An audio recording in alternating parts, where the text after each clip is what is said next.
Now, if the man decides, I want to continue going, and sometimes I've seen wars between white people where they don't stop after someone falls but continue. I think that happens a lot.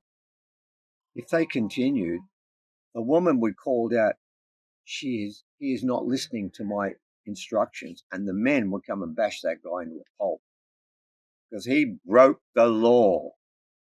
They chose the referee and then ignored what the referee said, not good enough. He would then get bashed. He's now worse than whatever the fight was over because you now broke a law, not upset someone, but broke a law that's part of the tribal way of living. Very important. So therefore, yes, sometimes there were things that could not be resolved. So they go out, they whack themselves a couple of times, and it's resolved. It can't be spoken of anymore. I'm going to talk about a war I watched 15 years ago, 20 years ago, when I was in Moree teaching there. And on that occasion, the Moree rugby league team called the Boomerangs used to go and watch a lot of their matches. And there was a time they played the Kempsey mob.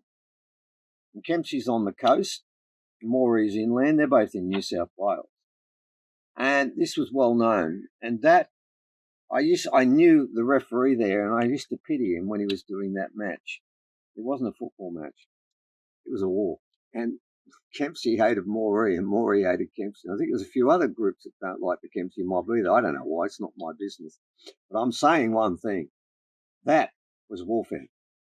There was a football in there occasionally that had something to do with the game, but I've got to tell you, mate, the tackles and everything there was basically getting even for things that happened before.